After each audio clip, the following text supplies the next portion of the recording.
अस्सलाम वालेकुम, क्या हाल है आप लोगों के? ठीक ठाक हैं?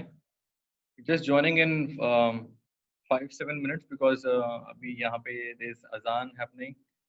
सो हम 5 से 7 मिनट में स्टार्ट करते हैं। 7 आई थिंक 7:30 पे करते हैं। ज़्यादा better. So just figure out कि भी मगरिब का टाइम हो गया है।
अस्सलाम वालेकुम भैया, you guys hear me?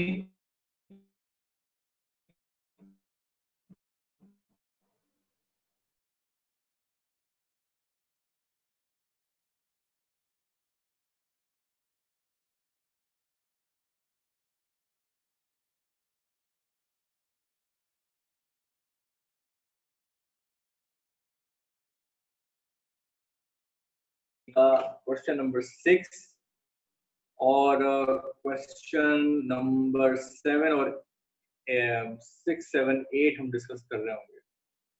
6, 7.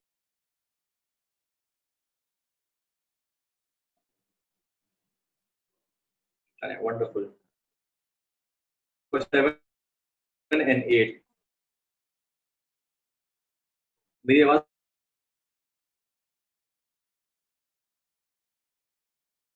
Clear?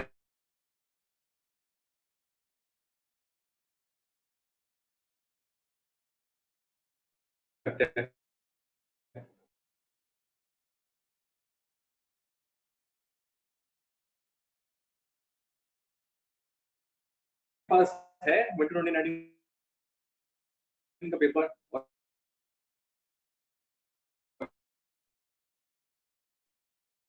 आप सब लोगों के पास है?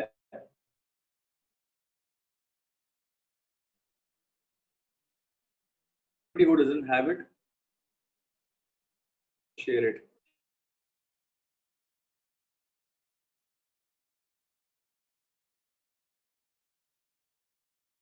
ठीक है, मैं कर लेता हूँ. और दिसंबर 20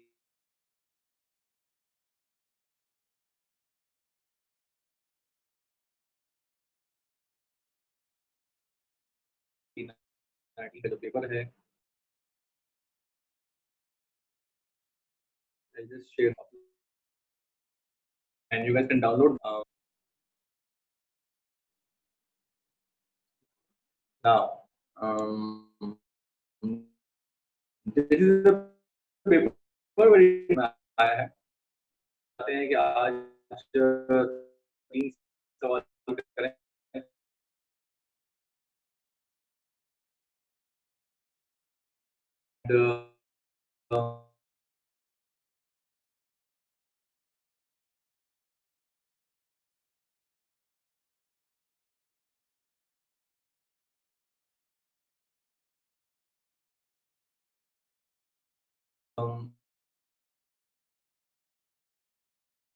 मेरी स्क्रीन नजर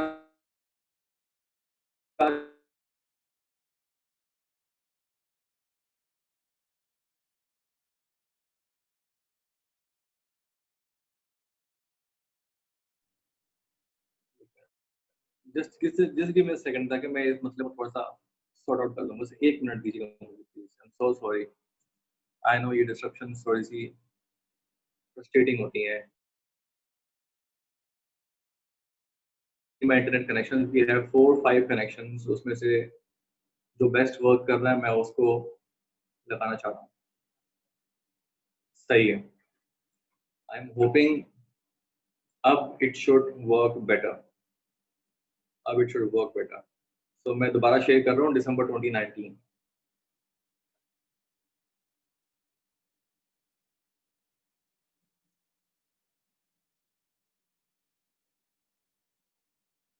जी ठीक है जी. अब ये आपके सामने पेपर आपके सामने आना चाहिए और मैं आपके सामने इसको पढ़ता हूँ और उसके बाद I will give you just 2-3 minutes to just think about it ताकि आप जरा सोच लें उसके ऊपर. और उसके बाद अगर आप चाहते हैं इसका एरिया आइडेंटिफाई करना या छोटा मोटा थ्रेड आइडेंटिफाई करना वो आप कर सकते हैं. But I am not going to give you full length time for this. ठीक है? Do you agree on this? Yes or no?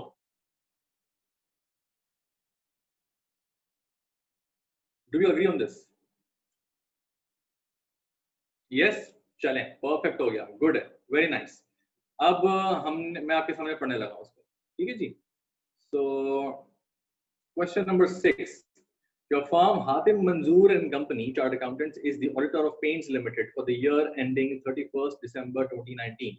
On 1st December 2019, PL has acquired controlling interest in Brush Limited Your firm also has a contract with BL for providing accounting and bookkeeping services until 31st December 2020. BL has requested your firm to keep providing the services until an alternate solution is worked out.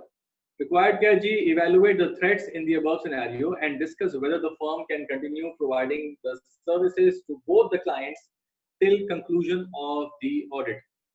जनाब आली, अब ये एक सवाल है code of ethics का। अब मुझे जरा बताइए, आप जरा, आई am just gonna give you like 3 to 4 minutes.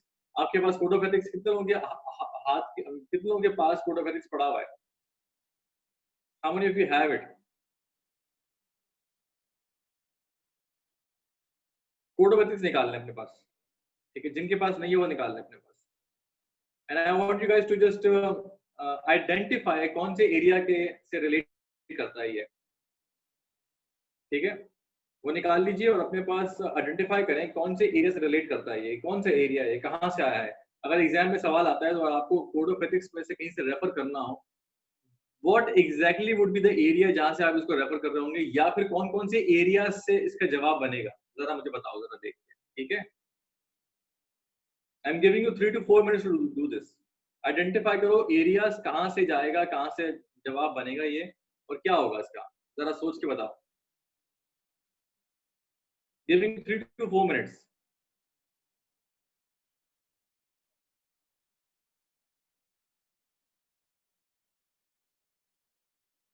Zuhaib, non assurance service is a broad area, उसके अंदर थोड़ा सा और घुस के बताइए, जिस तरह से शायद सादिया बताने की कोशिश कर रही है।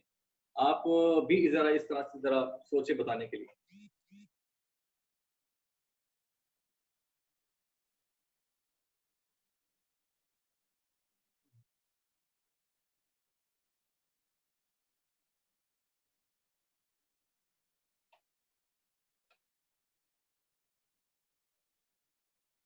सेवन 34 हो रहे हैं, 7:36 पे दोबारा मैं आपको छेड़ूंगा।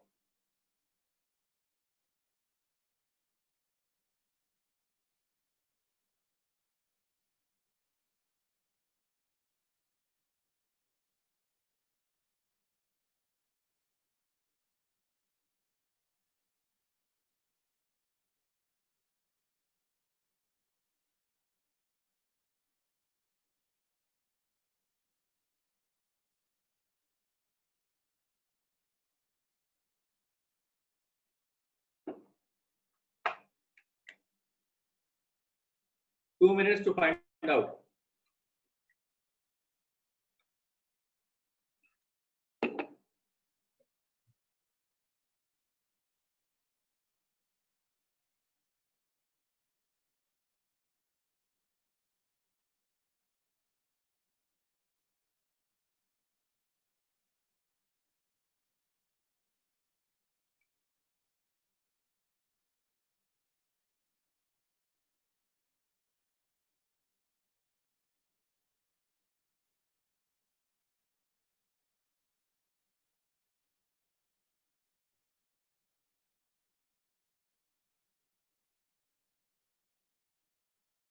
Two minutes to find out.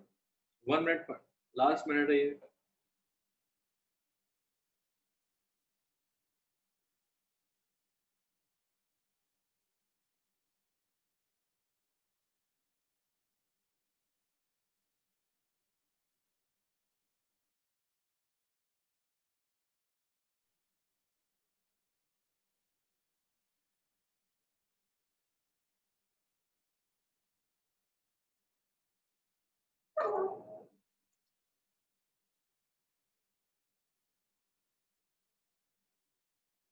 जनाब, इट्स 7:36 राइट नाउ, और आपसे मैंने इस क्वेश्चन की कि एरियाज आइडेंटिफाई करने को कहा था। मैंने कहा था कि अब आप कैसे, अगर आपके सामने सवाल आता है तो आप इसका जवाब कैसे देंगे, सही है? तो अब मुझे बताइए जी, I want to look at your responses. Tell me your responses, क्या कौन कौन से एरिया से आएगा? सादिया ने बताया है merger and acquisition related entity, सही है। और बताइए, और कौन से एरिया से आप इसका जवाब फॉर्मुलेट करेंगे? Related entity with direct control, wonderful wonderful. So I am just going to write this down for you. merger and acquisition related entity हम कर रहे हैं question number 7. So let me share my word file with you guys. ठीक है जी, question number 6 करना, sorry. अच्छा, कुछ बातें इन्होंने लिख दी, अच्छा ठीक है जी। और कुछ लोगों ने क्या लिखा भाई, 290.164 प्रिपेयरिंग अकाउंट्स एंड एफएस, बिल्कुल अच्छी बात है। That's why audit client and provision of accounting services. Abdullah Waqar very comprehensively covered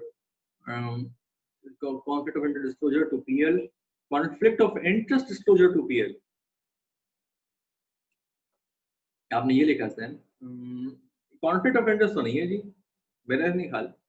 And bookkeeping and non-creating self-interest threat, para number 165, 164. All right, ठीक है जी। So I think a lot of, अगर मुझे areas identify करने हो ना, identify areas, तो मैं इसका जो एरिया बनेगा वो कौन कौन से बनेंगे, मर्जर्स एंड एक्विजिशन, यानी यहाँ पे एक एक्विजिशन हो रही है जिसकी वजह से प्राइमरीली आपका एक क्लाइंट जिसका कोई ताल्लुक नहीं था आपसे, अब उसका ताल्लुक बन गया आपसे, बिकॉज जिसने एक्वायर किया है वो आपका क्लाइंट है, और रिलेटेड एंटिटी का कॉन्सेप्ट अप्लाई होगा, ठीक है। और उसके साथ साथ book keeping, accounting services, accounting, bookkeeping services हैं, which is basically a non-assurance service to audit client, ठीक है, ये वाला एरिया बनेगा आपका। और इसके साथ साथ आपका that's it, that's about it. So ये basically आपके 3 एरिया से जवाब बन रहा होगा। कैसे बनेगा जी, आप स्टार्ट करेंगे हमेशा threat and fundamental principle. Should I begin writing, right? तो मैं जरा लिखता हूँ, आप मुझे जरा बताएंगे कि इसमें इशू क्या है। What you guys to write it down, आपको लिखना पड़ेगा बहुत सारी चीजें, आप साथ साथ लिखेंगे तो फिर मैं भी लिखूंगा आपके साथ साथ, ठीक है। और उसी अंदाज में हमें आगे बढ़ना पड़ेगा। So let's begin with what is the threat. Threat क्या है जी, what's happening here? At times you have to start with the threat, at times you have to start with the context. So do you want to define some context, or you can begin with the threat? How do you want to begin with? I want your responses, ताकि मैं उसके हिसाब से फिर आपके responses को फिर मैं वैलिडेट भी कर रहा हूँ ना कि आपने जो बात कर रही है वो सही भी कर रहे हो नहीं कर रहे हो, सही है।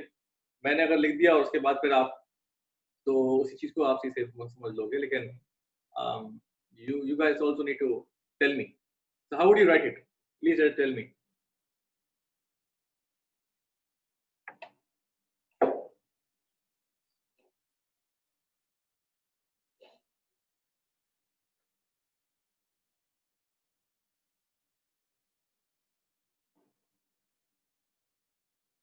There should be an option in Zoom जिसमें लिखा हुआ है टाइपिंग जैसे WhatsApp में होता है। I don't know because आप पीछे लिख भी रहोगे नहीं लिख रहे हो।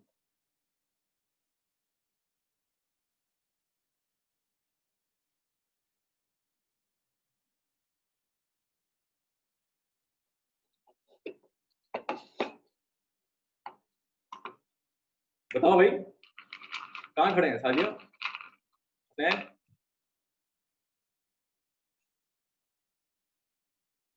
सेल्फ इंटरेस्ट रेट आएगा फैजान, कैसे?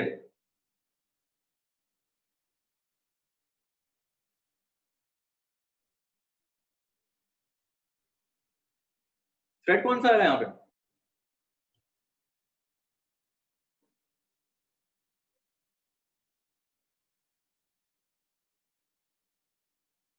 स्नैन कहते हैं सेल्फ रिव्यू थ्रेट आएगा।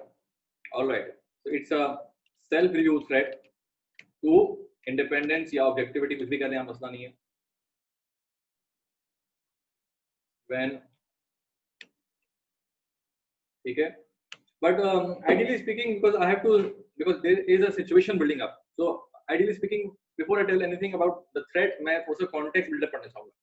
मैं बोलूँगा यार देखो, what's happening here is कौन सी कंपनी है जी, नाम क्या है इसका? PL has acquired control over BL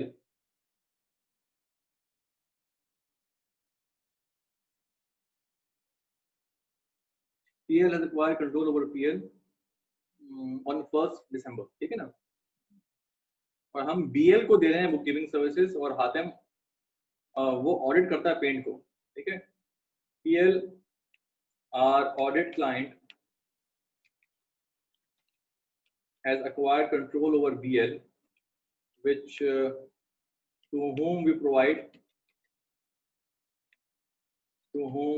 provide what? We provide bookkeeping, accounting services.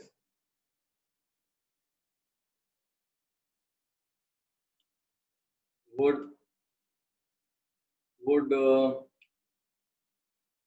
trigger independence considerations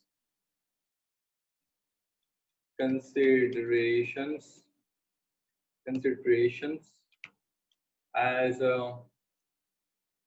BL has now become what?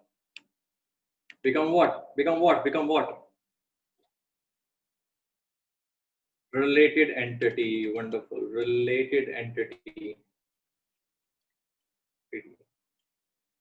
Provisions of related entity, considerations of related independence considerations.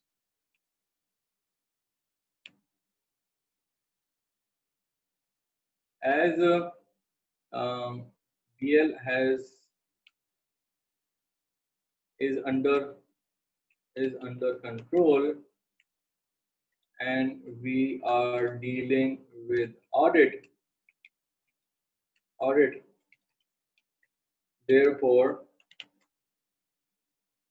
I think ये additional हो जाएगा, बात हमने कर दी है कि related entity का आ जाएगा कंसिडरेशन अप्लाई एंटिटी, ठीक है। अच्छा, बात हो गई हमारी, अक्वायर कर लिया control over BL to provide book keeping and accounting service और वुड ट्रिगर इंडिपेंडेंस कंसिडरेशन, यानी basically the firm has to remain independent with BL and PL both, as it would create what kind of a threat? Self-review threat to independence, to objectivity, independence, कुछ भी आप कह लें तो मसला नहीं है, बस एक ही बात है, तो हम एक ही चीज के बारे में आइडेंटिफाई कर रहे हैं, तो ऑब्जेक्टिविटी। और कौन सा थ्रेट आइडेंटिफाई करेगा? अच्छा, ये क्यों करेगा? व्हाई डू यू थिंक ये सेल्फ रिव्यू थ्रेट आ रहा है? रीजन बीइंग दैट, जिसके बारे में उन्होंने बताया है मेरे ख्याल में, तैमूर ने कहा है, auditing consolidated FS and PL will create self review threat. Reason being, जैसे तैमूर ने we are auditing because of consolidation, being that PL will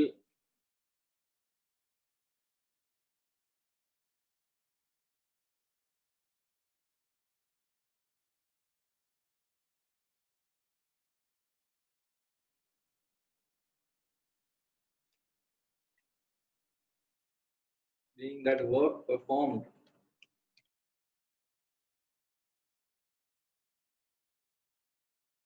reason being that the work performed by firm will be under audit. Accounting work performed will be under audit during consolidation of FS.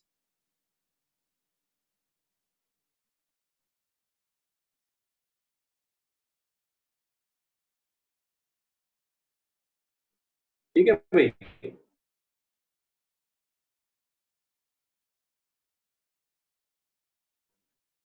हो गया? अच्छा,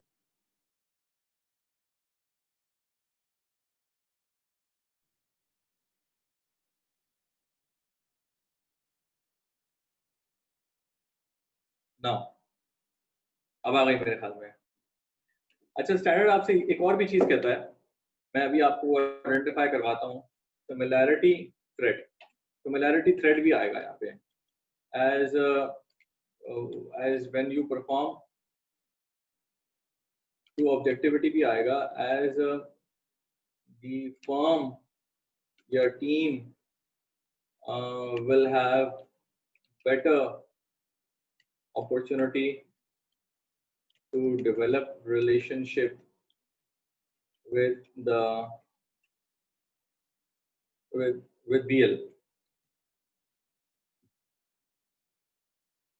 Sorry, BL. ठीक है, तो ये basically यहाँ पर भी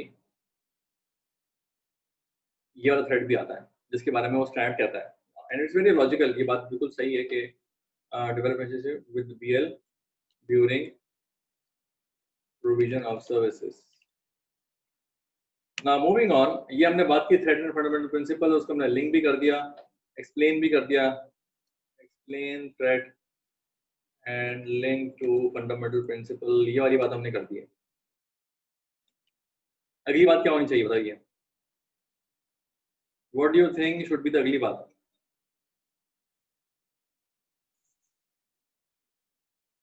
नहीं, मोर की बात नहीं हो रही यहाँ पर। नहीं, अच्छा सवाल तुम्हारा।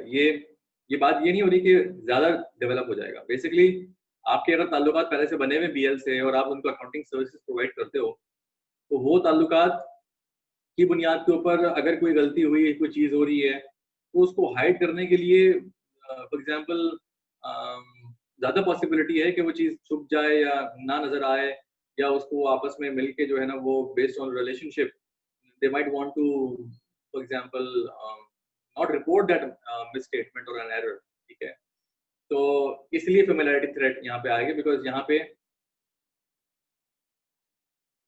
एक प्लेटफॉर्म मिल जाएगा, इन्हीं दोनों एक प्लेटफॉर्म मिल जाएगा हाइड करने के लिए, समझा नहीं मैं? यानी यहाँ पे ताल्लुक बन जाएगा बेसिकली। यानी अगर आप किसी को अकाउंटिंग और बुक कीपिंग सर्विसेज प्रोवाइड कर रहे हो, तो बेसिकली स्टैंडर्ड जो एक कहता है कि यार अगर आप, और लॉजिकल सी बात है ना कि अगर आप एक एक एक मतलब उनकी पार्टी उनके साथ ऐसे काम कर रहे हो जैसे आप उनकी पार्टी के अंदर हो। यानी आप जब आप अकाउंटिंग सर्विस प्रोवाइड कर रहे हो, अब ये बताया नहीं यहाँ पे कि वो किस लेवल के अकाउंटिंग सर्विसेज और बुक कीपिंग सर्विसेज हैं, कि किस लेवल का काम आप कर रहे हो वहाँ पे, यानी क्या मैनेजमेंट डिसीजन ले रहे हो या नहीं ले रहे हो।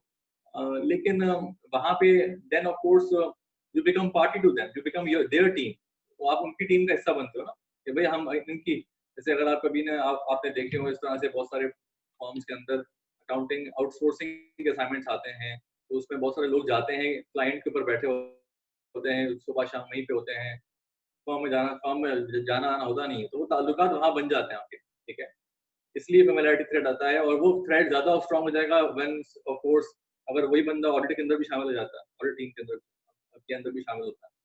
तो यहाँ पे अब आएगी अगली बात, सिग्निफिकेंस ऑफ थ्रेड की। सिग्निफिकेंस ऑफ थ्रेड जो है वो उसके बारे में क्या बात होनी चाहिए?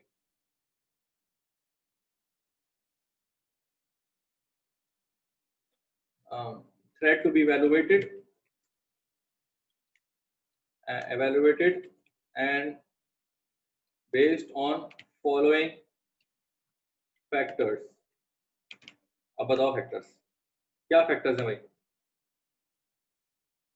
Significance of the component to the parent, wow, wonderful। Significance, materiality कह लें आप थोड़ा सा, और significant materiality of the subsidiary to parent of, ज़्यादा स्पेसिफिक बात कर लें, BL to PL।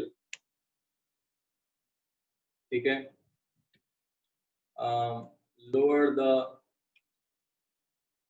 the materiality, lower the significance, and lower would be the risk। अच्छा, अगली बात, और कौन सा फैक्टर है, जरा सोच के बताएं, कौन सा फैक्टर है जिसकी बुनियाद के ऊपर आप समझते हैं कि ये जो थ्रेट है ये बढ़ जाएगा और कम हो जाएगा? जरा सोच के बताएं। मैंने अभी एक बात तो मैंने कर दी थी।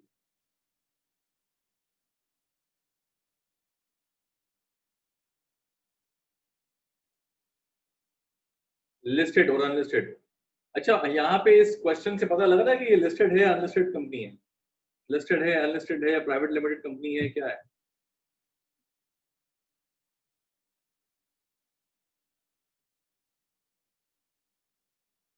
अभी हम फैक्टर की बात कर रहे हैं बिलाल, अभी हम फैक्टर के बाद जब हम सेफगार्ड उस तरफ आएंगे तो हम बात करते हैं तुम्हारे वाले पॉइंट पे। यहाँ पे लिखा हुआ पेंट्स लिमिटेड, ब्रश लिमिटेड,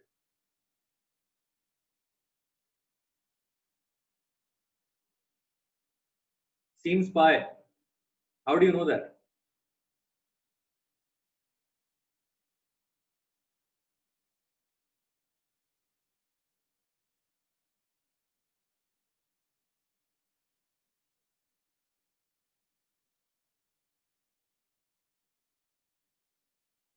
और प्राइवेट लिमिटेड, प्राइवेट का इस्तेमाल नहीं हुआ ना, हालांकि आप प्राइवेट लिमिटेड कंपनी अगर होती है तो उसके अंदर वहां पे पीबीटी लिखा होता है, तो ऑफ कोर्स इसलिए आप समझते हो कि यार कि इस बुनियाद के ऊपर आप जो है ये फॉर एग्जांपल एंटिटी जो है वो प्राइवेट है या फिर फॉर एग्जांपल लिस्टेड है। सो it could be public company, yeah, it could be public company.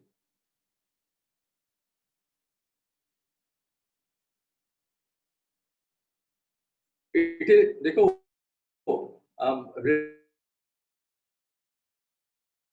ये अगर आप लिस्टेड ऑडिट क्लाइंट होता है तो उस केस में सारे पांचों पॉइंट्स इसके अप्लाई होते हैं, पेरेंट, सब्सिडरी, एसोसिएट, आपकी अपनी एसोसिएट और कॉमन कंट्रोल। लेकिन अगर ऑडिट हो, चाहे लिस्टेड हो या नहीं हो, तो कम से कम जो है ना पॉइंट नंबर सी जो उसका होता है वो अप्लाई होता है, विच इज जो आपके कंट्रोल में है। तो यहाँ पे सब्सिडरी है, that's why it is related entity, ये बात तो तय है, ठीक है। तो इस केस में यहाँ पर हमें कम से कम ये पता है। तो यहाँ पे हम इसमें कह सकते हैं वेदर इट्स लिस्टेड और नॉट, ठीक है।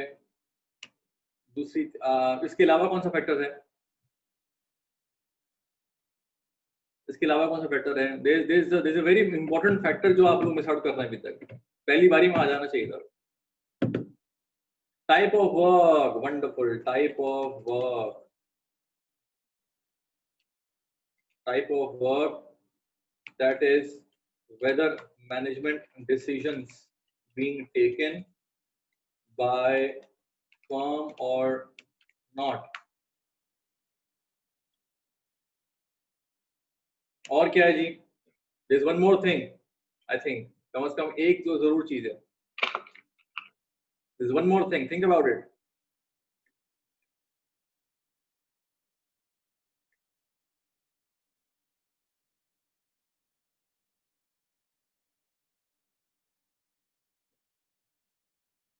There's one more thing, non-availability of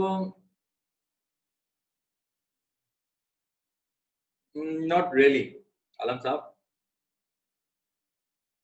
time by when interest can be terminated, time of termination of relationship, and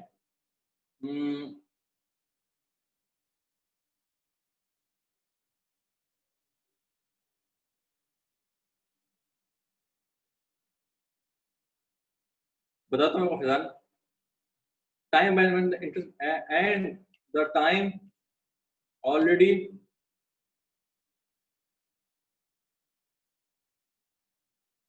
time and the duration of work already performed as the acquisition occurred on December 1st। and देखें ना यहाँ पे अगर आप dates देखें, ये बड़ी critical dates बताई हैं।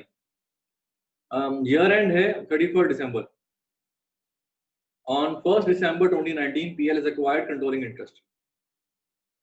इसका मतलब अगर मैं यहाँ पे एज्यूम करना पड़ेगा थोड़ा सा ना, क्योंकि मुझे पता नहीं है, इसलिए मैं इसको ऐसा फैक्टर लेके चल रहा हूँ और मैं जरा इसको इस पे मुझे ओपन बात करनी होगी।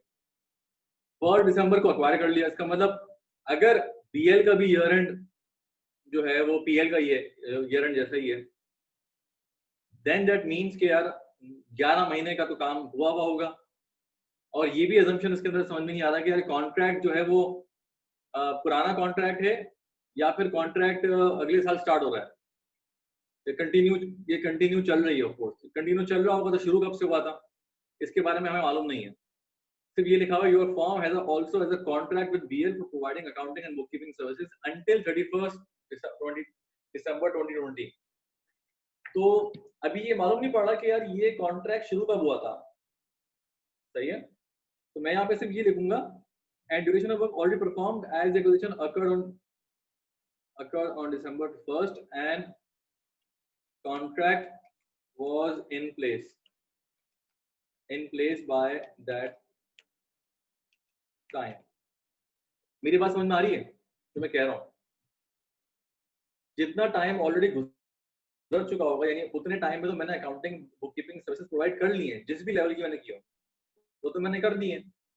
अब उसको अगर मैं अगर ऑडिटर हूँ पीएल का, तो अब जाहिर है वो चीजें तो मेरी तो उसमें आएंगी, यानी मेरे उसके ऊपर, यानी उसका उसका कहीं ना कहीं तो मुझे रिव्यू इवैल्यूएशन करनी होगी, कहीं ना कहीं उसका इम्पैक्ट आएगा।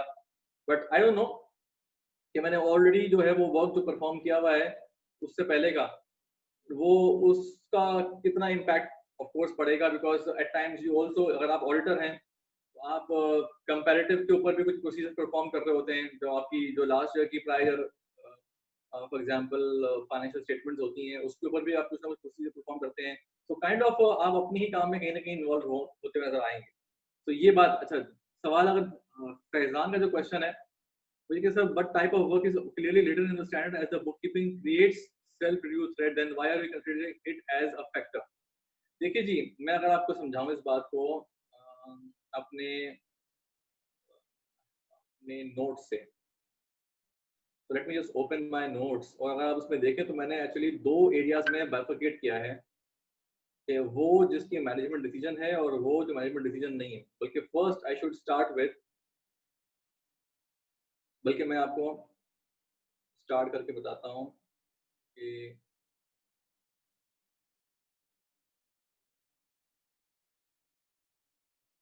Wait, share study manual, study manual आपके सामने खुला हुआ है, और मैं अभी पहुंच रहा हूँ कहाँ पे,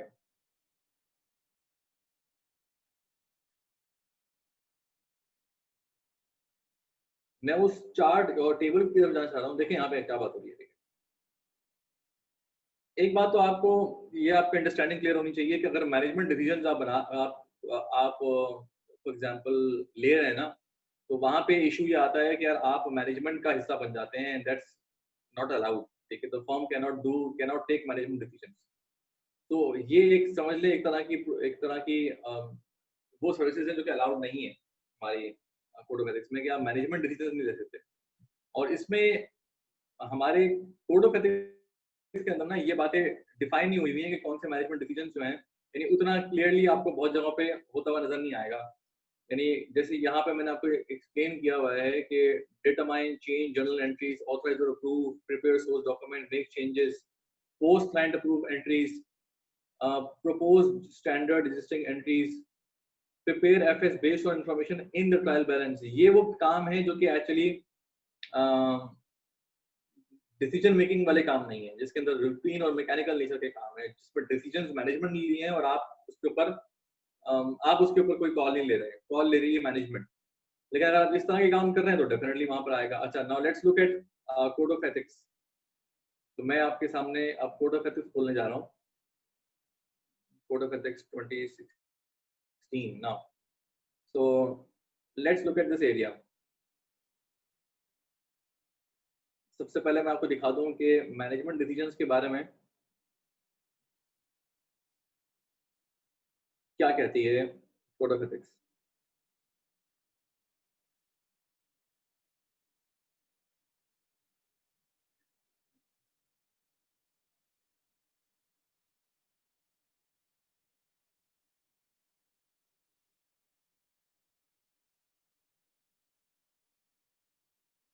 the start of non assurance services में नजर आएगा।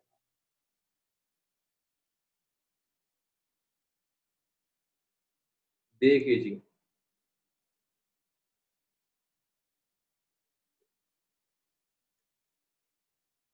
ओ माय गॉड,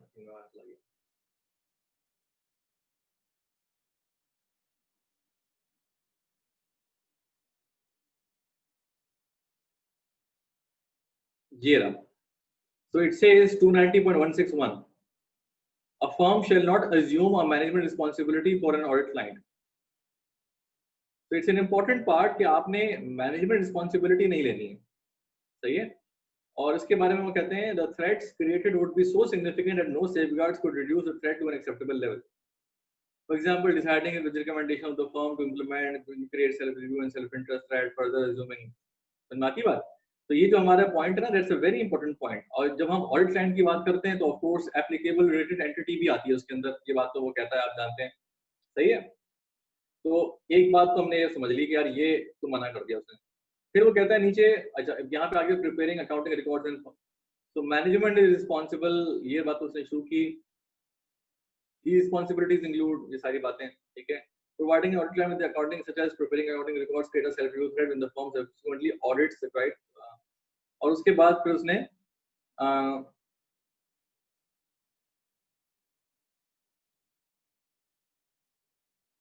यहाँ पे कुछ हमारे पास एक्सप्लेन किया है। सर्विसेज दैट आर रूटीन और mechanical in nature require little और नो प्रोफेशनल जजमेंट। ये जो रूटीन और मैकेनिकल नेचर की है यहाँ पर, तो अब आपको ये मालूम होना चाहिए ना कि आप किस तरह की सर्विसेज प्रोवाइड कर रहे हैं, यानी आपकी जो सर्विसेज हैं क्या वो मैनेजमेंट डिसीजंस वाली हैं या नहीं है। And that's why we are writing this point. I hope I have clarified this कि हम क्यों ये बात कर रहे हैं। तो इस बात के करने की वजह ये है कि हमें एक्चुअली नहीं पता कि वो किस तरह की सर्विसेज अभी प्रोवाइड हो रही हैं। ये बात समझ में आती है? तो अब इसी की बेसिस के ऊपर हम अगली बात करेंगे। अब क्या सेफगार्ड्स या वे फॉरवर्ड कह लें आप। अब क्या होगा, अब क्या होगा, अगली बात क्या होगी? अगली बात जो है ना वो बड़ी इंपॉर्टेंटली हमें देखनी होगी। कहाँ से हम देखेंगे? मैं अब आपके सामने मर्जर एंड एक्विजिशन वाला एरिया खोलता हूँ and this will be the area जिसमें से आपकी एक्चुअली ये तमाम तरह चीजें आप जो है ना वो लिख रहे होंगे। So now coming back to 290.33, कहते हैं भाई अगर वो एंटिटी बन जाती है, entity of an audit client, the firm shall identify and evaluate previous and current interest relationship with the entity that take into account available safeguards, बहरहाल जो भी है। अच्छा, अब हमने यहाँ पे सिग्निफिकेंट, अब देखिए बहुत सारे स्टूडेंट्स क्या करते हैं, इन्होंने एरिया आइडेंटिफाई कर लिया, उसके बाद खुद नहीं सोचा, सिर्फ और सिर्फ यहाँ से उठा के ना कॉपी पेस्ट कर दिया। जिस बच्चे ने इस तरह से उठा के कॉपी पेस्ट किया होगा ना, और देखें इस लैंग्वेज में और इस लैंग्वेज में कितना फर्क है। ये लग रहा है कि आपने कुछ सोचा है, नहीं बेसिकली मैंने और आपने हम दोनों ने मिलकर बनाया ये। लेकिन मैं एक बात सोच कह रहा हूँ कि जस्ट नॉट सेइंग कि ऑफ कोर्स मैंने लिखा है, जस्ट सेइंग कि यार इस लैंग्वेज में और उस लैंग्वेज में कितना फर्क है। आमतौर पर स्टूडेंट्स क्या करते हैं, इसको खोलते हैं उठा के और उठा के सीधा ये कॉपी पेस्ट कर देते हैं, which is not the right way to copy paste। सही है, you should be producing from this area। आप यहाँ पे इसकी हेल्प जरूर लें, ठीक है। अगर मैं आपकी जगह होता, जिस मैं स्टैंड खोलता और स्टैंड खोलने के बाद इन पॉइंट्स को इंश्योर करता, I would have reworded it and I would have written these points in these words, ठीक है। तो ये कहीं ऑफ कोर्स हवा से तो नहीं आया, ये तो हमने सोचा तो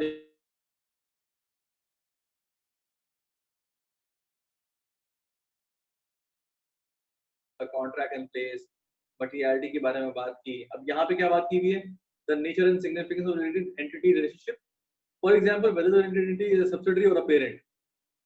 So it's not actually a good way to, for example, write it down because ऐसा लगता है कि आपने सिर्फ कॉपी पेस्ट किया है। अच्छा, उसके बाद यहाँ पे देखें क्या बोला, the firm shall discuss with those charged with governance the reason why the interest is not reasonably terminated। अच्छा, हमारे क्वेश्चन के अंदर भी उन्होंने ऐसे बोला है, हम जरा डिस्कस कर लेते हैं। तो firm shall discuss with those charged with governance, with those charged with governance on the मैं जरा वो देखूं क्वेश्चन में क्या लिखा हुआ है।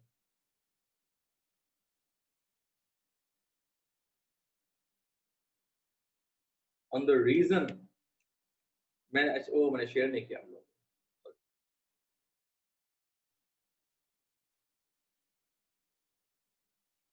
On the reason why alternate solution the contract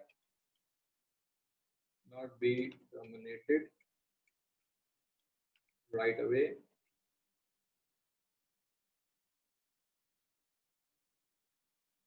The reason why alternate solution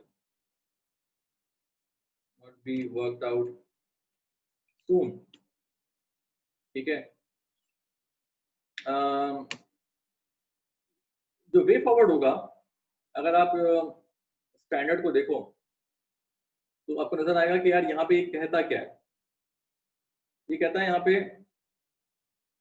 मैं आपके सामने स्टैंडर्ड रखता हूँ, ये कहता है आपके सामने क्या, देखो भाई आप ये काम करें, the firm shall require those charged with governance requires the firm to continue as an auditor. The firm shall only do so only if interest will be terminated within 6 months maximum. ठीक है, जो बंदा है वो आप उसको निकाल देंगे अपनी टीम से, और दूसरी मतलब there should be a separate team, non insurance service line team अलग कर देंगे। और तीसरी बात यहाँ पे, 2-3 बात यहाँ पे ये करता है, this book will be available to you of course जब आप ये काम करेंगे। फिर यहाँ पे एक बात आती है, the firm may have completed a significant amount of work on the audit prior to the effective date of the merger and may be able to complete the remaining audit procedures within a short period of time. In such circumstances, if those shall the audit firm if those charged with governance requires the firm to complete the audit while continuing with the interest relationship, the firm shall only do so when they have complied with the requirement जो कि बताइए उन्होंने कि यार आपने team अलग कर देनी है और आप एक इंडिपेंडेंट एक्सपर्ट प्रोफेशनल अपॉइंट करें, ये बातें उन्होंने यहाँ पे की हैं। और फिर एंड में वो ये भी कहते हैं, when addressing previous and current interest covered, the firm shall determine whether even of all the requirements could be met. The interest relationship created would remain so significant that objectivity would be compromised. If so, the firm shall cease to be the auditor. तो फिर आप auditor नहीं बन सकते उसका, ठीक है। Professional accountant shall document any interest. अब देखिए इसका जो फ्लो ऑफ द आंसर बन रहा है ना, वो कैसे बनेगा। सबसे पहले तो पता होना चाहिए आपको कि यार इसके नतीजे में जो आप सर्विसेज प्रोवाइड कर रहे हैं, क्या ये एक ऐसी सर्विसेज हैं जो कि प्रोहिबिटेड है। For example, you can't provide that. For example, आप मैनेजमेंट डिसीजंस ले रहे हैं एंड इट इज मटेरियल, ठीक है, तो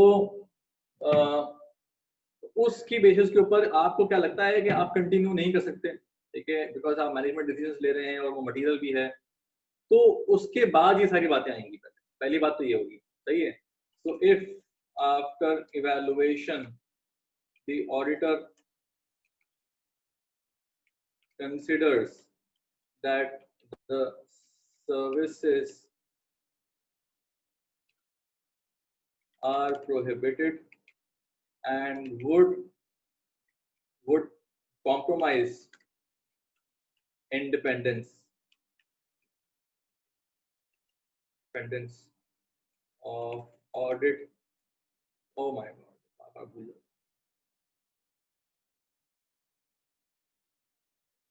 Audit independence of audit of PL. For example, this will be the case when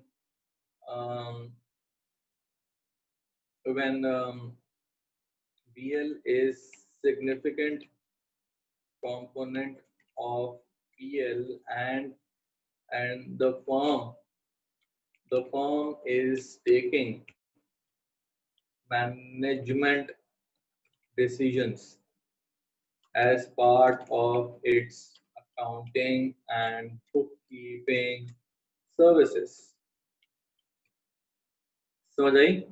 तो यहाँ पे हम ये बात कर रहे हैं, ये सिग्निफिकेंट तब होगा दिस विल बी सिग्निफिकेंट अगर वो मटेरियल ऑफ कोर्स सिग्निफिकेंट है and the firm is taking management decision as part of its accounting and books and services, ठीक है। तो उस केस में ये सिग्निफिकेंट हो जाएगा। तो उस केस में you have to terminate your interest, और आप चाहेंगे किसको टर्मिनेट करेंगे।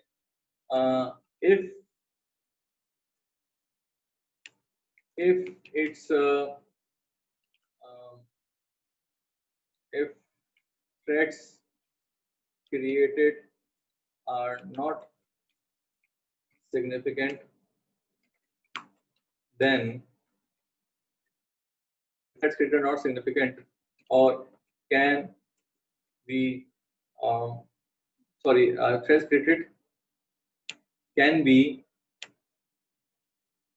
be reduced by applying safeguards, then the firm shall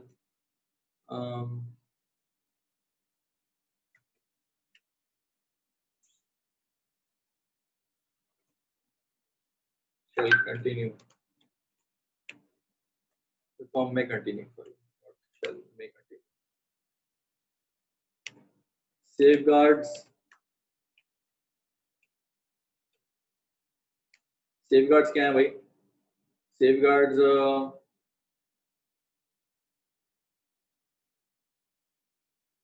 अच्छा पहली केस में जो है ना वो हमें क्या करना चाहिए?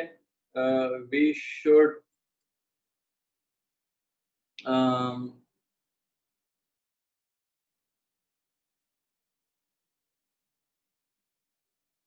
पहली केस में जो है ना the firm shall discuss with on the reason why arbitration cannot be worked out soon or and terminate relationship ASAP. ठीक है? And not later than 6 months time. ये बात तो हो गई पहली वाली में. अब दूसरी वाली में क्या सेफगार्ड्स आएंगे भाई? दूसरी वाली में जो सेफगार्ड्स आएंगे that will be क्या बताएं जरा बताइए. What do you think would be the safeguards?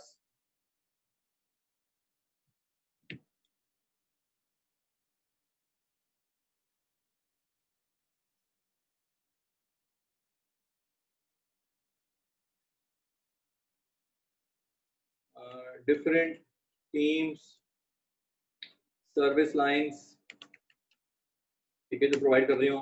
और बताइए. Independent review of work already performed, especially of judgmental areas. Very nice, wonderful. Keep your responses coming. और बताओ और क्या आएगा?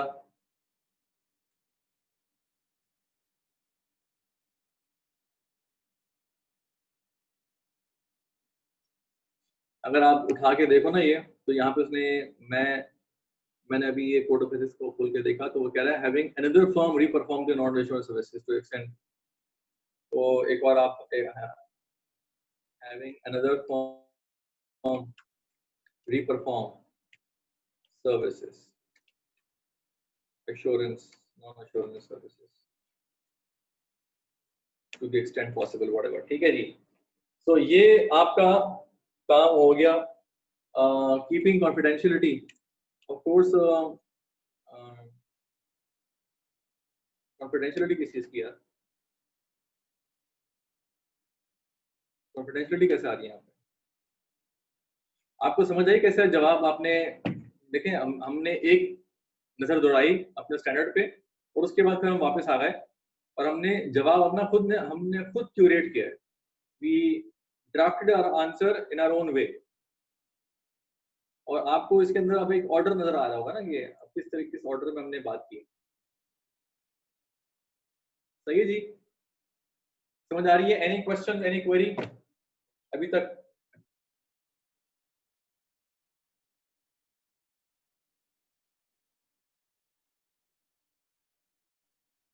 Any question, any query?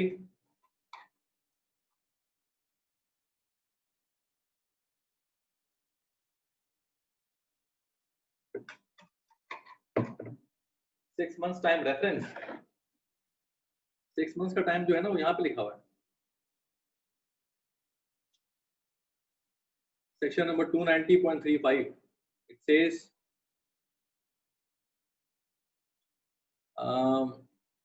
the interest relationship will be terminated as soon as reasonably possible and in all cases within 6 months of the effective date of the merger or acquisition. Does independence always infers to objectivity? Independence objectivity का एक subset है. Objectivity का ही हिस्सा है. whenever you say कि भाई independence impair हो रही है इसका मतलब आपकी ऑब्जेक्टिविटी इंपेयर हो जाएगी. एक ही बात है. और अगर आपको अगर आप देखें ना इंडिपेंडेंस और ऑब्जेक्टिविटी, इंडिपेंडेंस के शुरू में वो कहता है, यानी ऑब्जेक्टिविटी वाले पार्ट में वो शुरू में ये कहता है कि यार इंडिपेंडेंस, मैं आपको निकाल के दिखा दूंगा, ऑब्जेक्टिविटी ऑल सर्विसेज, ये section number 2,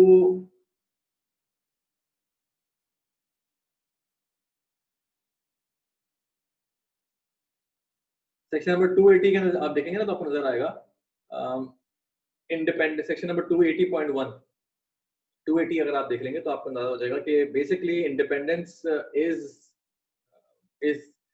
refers to the relationship, ठीक है, और उसके नतीजे में आपकी ऑब्जेक्टिविटी इंपेयर होती है। Objectivity is a fundamental principle, independence is relationship, जो कि हमेशा आपका, अगर आपका इंडिपेंडेंट रिलेशनशिप नहीं है क्लाइंट से और what ever the relevant scenario is, तो आपकी ऑब्जेक्टिविटी इंपेयर होती है। समझ में आई? आप क्लियर है आलम साहब? Good, wonderful. आगे बढ़ते हैं क्वेश्चन नंबर, आगे बढ़ते हैं क्वेश्चन नंबर किसकी जानिब? आगे बढ़ते हैं क्वेश्चन नंबर 7 की जानिब, ठीक है। क्वेश्चन नंबर 7, क्वेश्चन नंबर 7 हमारे केस में मैं जरा पढ़ता हूं आपके सामने, और after sharing my screen, yes, here it is. Now, while conducting the audit of financial statements of Ghurair Limited, it has been discovered that the company has received a material amount in bank recorded as sales. On inquiry, the finance department has informed that this amount represents a price increase claim received from a foreign customer. It has also confirmed that there is no previous history of receiving such claim from any foreign customer. Documentary evidence relating to the transaction has been requested but has not been provided yet. Okay. Discuss the implications of the above transaction on the completion of audit. Recommend actions, if any, in this regard, what the firm should take. 5 mark का question है जी। तो जरा मुझे बताइए यहाँ पे 5 mark के लिए मैं आपको क्या सोचने को दूं। अब आप मुझे बताइए कि यहाँ पे what do you think is the first thought that is coming into your mind. देखिए इसको भी हमने उसी अंदाज में सॉल्व करना है जैसे हम करते हैं रिपोर्टिंग के क्वेश्चंस को। कैसे करते हैं?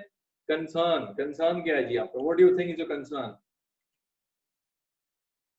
मुझे ना ये थोड़ा सॉरी टू से बट ये जो एग्जामिनर के जो क्वेश्चन है ना इससे ज्यादा मुझे आसान नजर आता है सोचना।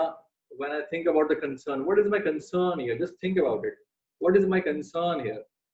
मेरा कंसर्न क्या है? सही है, मेरा कंसर्न क्या है? What do you think is my concern? अगर आप इस ऑडिट पे होते गुरैर लिमिटेड के तो कंसर्न क्या होता आपका?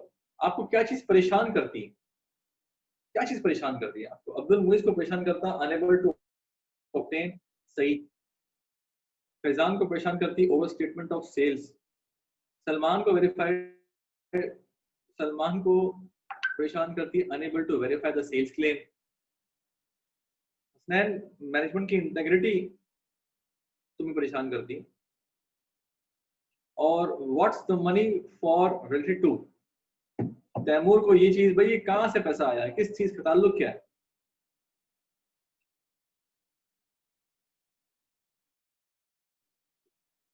Since सही not providing sufficient appropriate audit evidence. All right. Related to business or not, Abdul Muiz. Material amount and no historical pattern.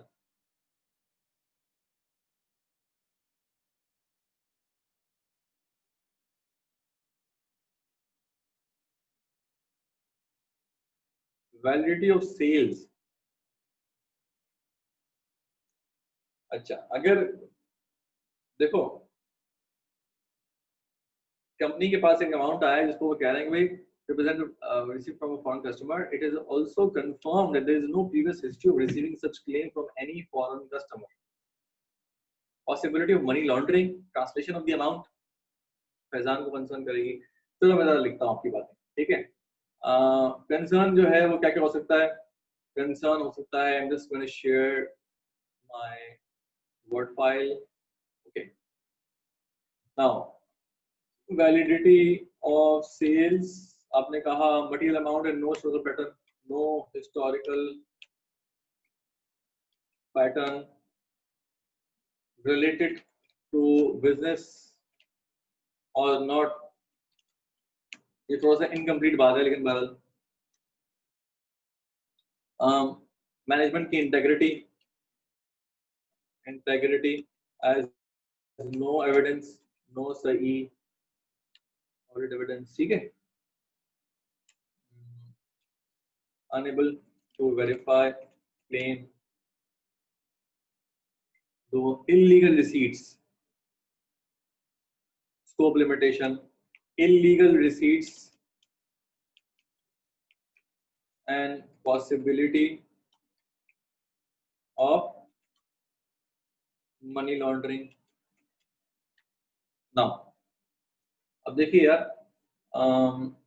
होता क्या है कि अगर आपके पास इस तरह की कोई चीज आती है तो इसमें आपके जहन में देखें फंड्स ट्रांसफर अगर हो रहे हैं और आप जैसे यहाँ पे इसमें साफ साफ उसने बोला कंपनी ने received material amount in bank, ठीक है, और इसको उन्होंने सेल्स के तौर पर रिकॉर्ड किया.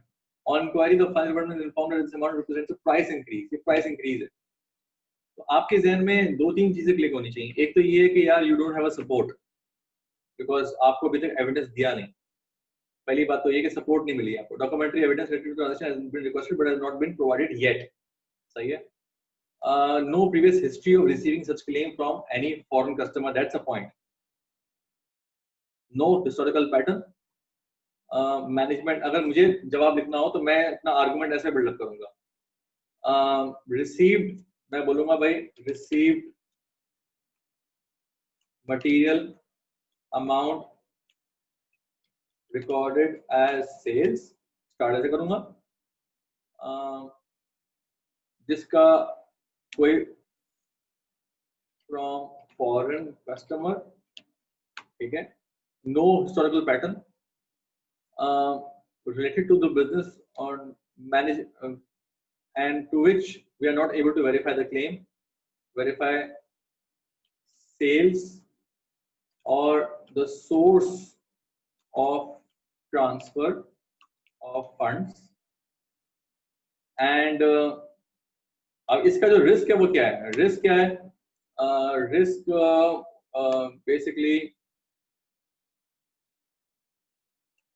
we would not be any inability to, बल्कि यहाँ पे हमने बात कर दी ना, unable to verify sales.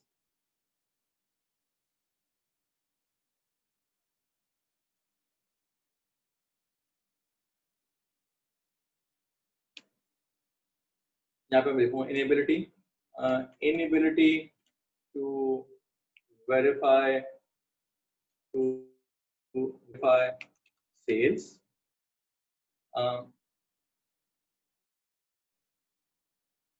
As sufficient appropriate audit evidence not available, as documentary evidence not available. ठीक है जी. और this also raises doubt. This also raises issues. This could also be a possible money laundering transaction or illegal receipt, illegal fund transfer. तो ये बात मैं इसको ऐसे लिखता. और also creates doubt on management integrity. सही है. ये बात हम इसको इस अंदाज में लिखते हैं. और इसको मैंने ट्रीट किया है as my effect, as my claim conclusion, और इसको मैंने ट्रीट किया है as the basis. For example मैं समझता हूं कि रिसीव क्या मिडिल अमाउंट रिकॉर्डेड नॉट सही, not available, not provided, sorry, that's right, that's better, sorry. Receive material amount recorded as sales from foreign customer, no historical pattern of such receipts,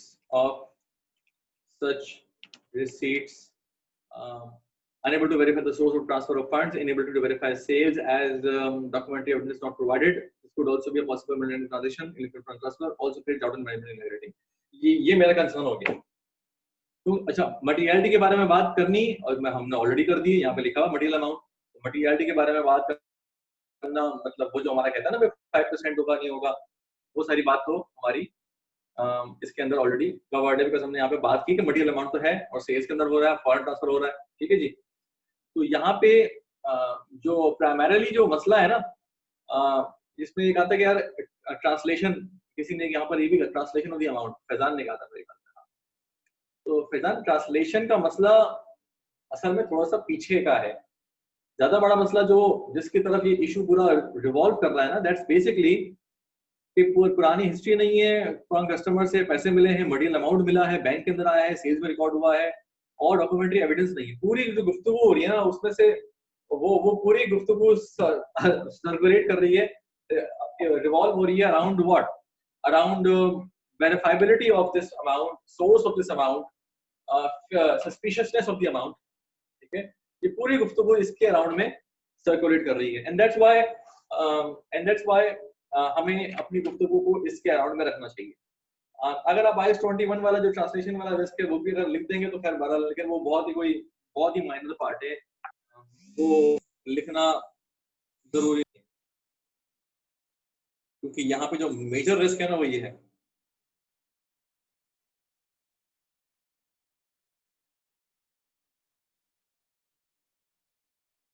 यहाँ पे सवाल आया जी, आलम साहब कहते हैं कि what does it mean with implications on completion of the audit? This is asking about reporting implications. यानी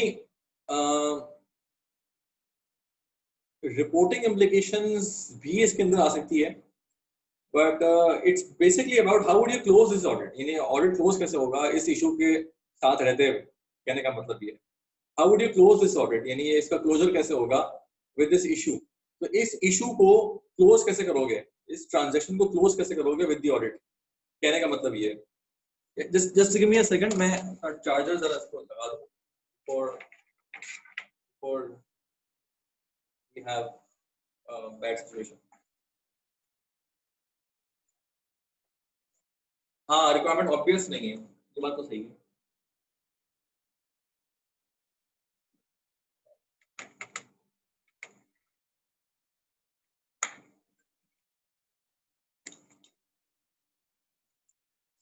Taimur has raise hand. Taimur भाई बताइए।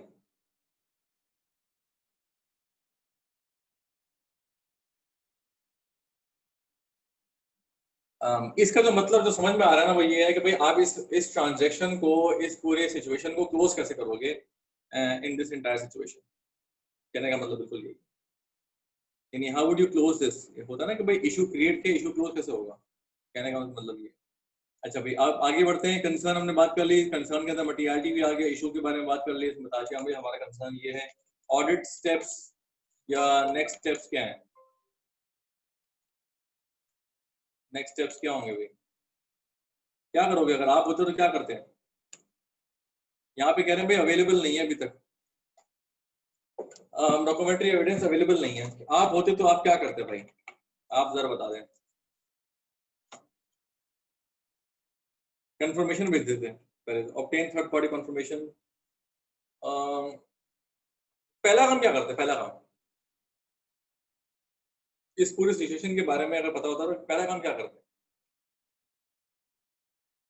I'm just trying to understand कि यार ask for source document, wow wonderful, okay, you would verify, check the source document, review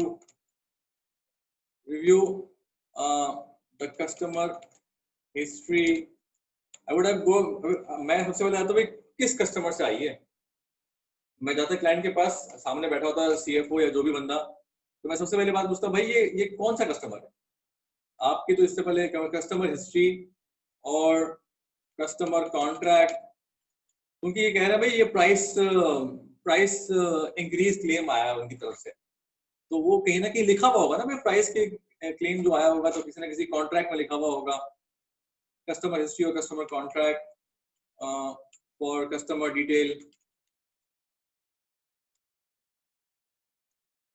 details history और customer contract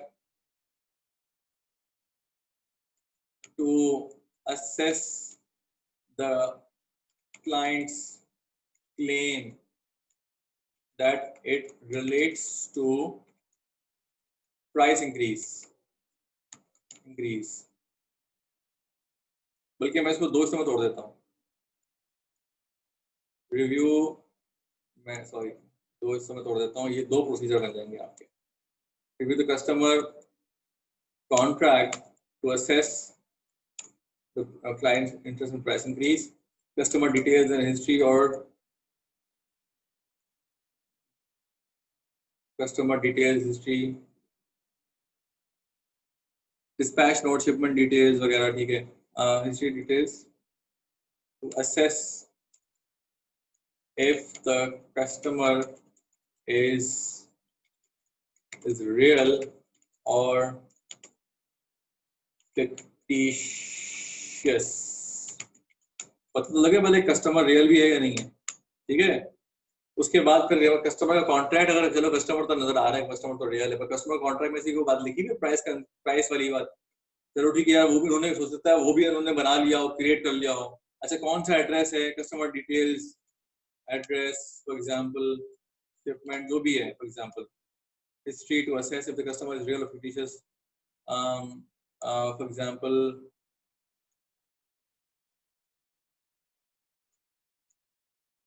historical transactions कह सकते हैं। अच्छा दूसरी चीज ये है कि अपना आप उसके बाद जब आपने देख लिया कि भाई कस्टमर के कॉन्ट्रैक्ट में प्राइस इंक्रीज लिखी भी है, then of course you should move to review send direct confirmation. Direct confirmation आप भेज सकते हैं to customer to the approved address, ठीक है, फॉर अ डायरेक्ट रिस्पॉन्स। अच्छा उसके बाद प्राइस इंक्रीज के वाले क्लेम के बारे में रीचेक या रिव्यू कर सकते हैं। Review price increase claim represents substance of, represents commercial substance है उसका, और एज पर कॉन्ट्रैक्ट है या नहीं है, ठीक है जी। इसको कमर्शियल सब्सटेंस होना चाहिए या एज पर कमर्शियल सब्सटेंस का मतलब ये कि मार्केट के साथ अलाइंड है, या जो भी of course as per contract है उसके हिसाब से हुआ है कि नहीं हुआ हुआ। ये बेसिकली बात हो गई आपकी। Review under which section any tax withholding is made if any. Tax की बात क्यों कर रहे हो अमीन? टैक्स